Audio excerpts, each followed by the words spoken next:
আজ তোমাদের সাথে একটা আমার খুশির মুহূর্ত শেয়ার করতে চলে এলাম। হ্যালো এভরিওয়ান, আমি মেকআপ আর্টিস্ট মিলি। আবারও একটা নতুন ভিডিও নিয়ে চলে এলাম।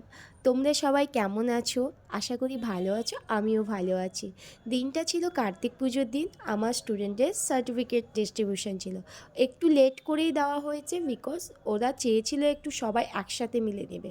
তো এখানে একটা রুলস ছিল যে এই বছর যারা ভালো পারফরমেন্স করতে পারবে তাদের জন্য একটা সারপ্রাইজ থাকবে। তো সারপ্রাইজটা এটা যে ওদের জন্য গিফটও ছিল, ছোটো মোটো গিফট, আর যে ফার্স্ট হবে ওদেরকে আরেকটা করে ট্রফি দেওয়া হবে। এখানে দুজন ফার্স্ট হয়েছে, তো নিচের দেওয়া ছবিগুলো দেওয়া থাকলো যে কে কীরকম করে মেকআপটা করেছে। তোমরাও জানিও কেমন হয়েছে। তো এখানে একটা ছোট্ট ইনফরমেশন দিয়ে দিই, আমার নেক্সট ব্যাচ আবারও শুরু হতে চলেছে।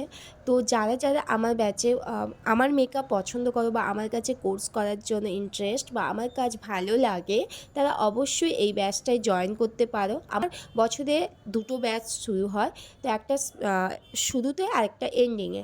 এবং আমার 2025-এর বুকিংও চলছে, ব্রাইডাল বুকিং। যারা যারা বুকিং করতে এসেছো চটপট নাম্বার দেওয়া আছে, বুকিং করে নিতে পারো। এখানে একটা মজা হয়েছে কি, আমার স্টুডেন্টরা আমি কেকটাকে কাটার পরে সেলিব্রেশন করার পরে ওরা একটা গিফট এনেছিল। আমি যেহেতু গিফটটা একটু ভয়ে ভয়ে খুলছিলাম, দিনটা প্রথমেই বললাম কার্তিক পুজো, ওরা প্রথম থেকেই ধরেছে।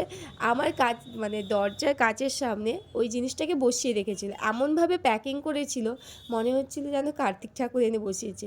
ওরা ওটাই বারবার বলছিল যে ওটা কার্তিক ঠাকুর।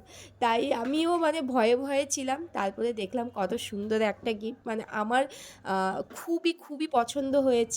তো ওরাও বললো কাজের জিনিস, তাই আমাদের সত্যি কাজের জিনিস। তারপরে একটা ছোট্ট সেলিব্রেশন করে এখানে ওদের জন্য কিছু খাবার অর্ডার করেছিলাম। আজকের জন্য এইটুকু, দেখা হবে পরের ব্লগে।